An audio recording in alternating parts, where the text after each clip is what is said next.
السلام علیکم ورحمۃ اللہ وبرکاتہ. زیم عبدالرشید او تاسو ګورئ مون ټیکنیکل. په دې تمه په دې هیله چې روغ جوړ به یو د ژوند نه به خوندونه لې. قدرمنو نننۍ چې کوم زمونږ ویډیو ده د ټیګز په باره کې یاره چې زمونږ دا ویډیو به رینګ څنګه کوي، دا کمې ویډیوګانې چې ډېر زر رینګ کوي د دې مین وجه سره تاسو ته پته ده. علي خان تاسو پوهه کړې هم یې او لګیا دی کوشش کوي، خو د ټولو نه اهم څیز په ویډیو کې چې کوم دی هغه دی ټیګز. کله چې مونږ ویډیو اپلوډ کوو نو که مونږ سره ټیګز برابر نه وي نو زمونږ ویډیو وایرل کېدو ته ډېر کم کوز چانس دی، او چې کله زمونږ ټیګز مضبوط وي نو زمونږ ویډیو ډېر زر وایرل کېږي. نن به ته داسې طریقه ښایم، یو داسې لینک مې درله راوړی، یو داسې ویب سایټ چې هغې نه تاسو هر قسمه اردو، پښتو، انګلیش چې کم قسم ویډیوز دي د هغې چې څومره ټیګز دي که نه تاسو بالکل په اسانۍ سره راویستی شئ او هغه تاسو کاپي کولی شئ او خپلې ویډیو چې دی هغه تاسو هلته کې پیسټ کولی شئ او خپله ویډیو پرې رینګ کولی شئ. نو ټایم نه ضایع کوو، راځئ چې طریقه ته وښایم. او ډېر اسانه طریقه د ویډیو پوره وګورئ، چینل لایک سبسکرایب کړئ چې نورې دغه شانې ویډیوګانې تاسو راوړم. د ټولو نه لومړی موږ خپل ګوګل کروم کولو که صحیح شو، دغه هغه سافټویر دی، ویب سایټ دی. دا ویب سایټ چې دی د دې لینک چې دی ما په ډسکرپشن کې ورکړی دی. څنګه چې تاسو په ډسکرپشن کې دا کلیک کړئ تاسو ته ډایرکټ دا راولي YTSEO صحیح شو. دا YT سرچ انجن اپټمایزیشن چې کوم دغه دی ویب سایټ دی هغه دی صحیح شو. په دې کې ما ډېر ټیګ چې کوم دي سرچ کړي دي. زه دلته کې چې کوم دی تاسو ته یو څو دغه د علي خان سر چې دی زه یو څو دغه چې دی د ټیګز دا زه سرچ کوم یاره چې علي خان سر چې دا څه ورکوي صحیح شو. دا ما د علي خان سر چې کوم نیم دی دا سرچ کړه یاره چې علي خان سر کوم ټیګز ورکوي. مطلب تاسو په ټول یو شان ته ټیګز نه ورکوئ، د دې مطلب هرګز دا نه دی چې تاسو بس ټول د علي خان سر چې کوم دی د هغه ټیګ چې دی تاسو کاپي کوئ او دغه ته نه.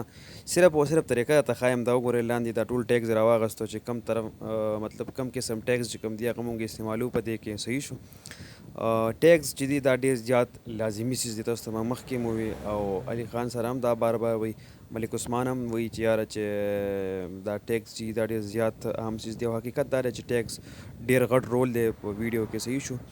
بیا په دې کې زه بل یو ویب سایټ سرچ کوم، هاو ټو ارن منی آنلاین صحیح شو.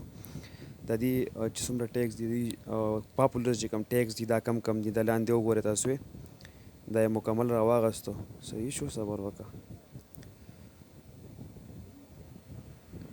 دا ګورئ earn money online, how to make money online صحیح شو. دا چې څومره ټیګز دي که نه ګوره د ټیګز اکثر داسې وي که نه چې یو نیم ټیګز چې کوم دی که نه هغه رینګ شي صحیح شو، نو د هغې نه زیات ویوز به هغې کې راځي. د دې ټیګز مین مقصد څه دی صحیح شو. تا په دې کې ورکړه چې هاو ټو ارن منی آنلاین 2021 صحیح شو. هلته کې چې څوک سرچ کوي نو ستا چینل چې کوم دی هغه پکې راخلي صحیح شو. نو ستا ویډیو که ستا د ویډیو تامنیل هر څه برابر ونه راځي، دا ما کاپي کړو صحیح شو او په بل ځای کې تاسو پیسټ کولی شئ، د ځای نه کاپي کوئ تاسو او دغه ته تللی شئ د خپل هغه ویډیو چې کومه ده کوم چې تاسو ویډیو اپلوډ کوئ د ټیګز چې کوم ځي هغې کې تاسو ښه په اسانۍ سره پیسټ کولی شئ. خو ګورئ دا یو احتیاط کوئ چې د بل چا ټیګز به نه کاپي کوئ صحیح شو. صرف د دې مطلب مې دا دی چې تاسو د هغې سره ریلیټډ چې تاسو به خپل چې کومه ویډیو ته تاسو چې کوم د ټاپک ویډیو ورکړی د هغې ریلیټډ ټیګز به تاسو څنګه ګورئ، د هغې نه تاسو طریقه زده کولی شئ او خپل ټیګز چې کوم دي هغه دلته کې تاسو پیسټ کولی شئ یا په خپلې جوړولی شئ، په خپلې لیکلی شئ. غوره خبره دا ده چې تاسو په خپله ولیکئ، خو دا مې ته صرف طریقه وښوده چې ټیګز خلک څنګه لګوي او ټیګز به مونږ چې کوم دی نو مونږ به بهترین ټیګز چې کوم اوریجنل ټیګز دي، کوم چې پاپولر ټیګز دي هغه به مونږ د کم ځای نه راوچتو.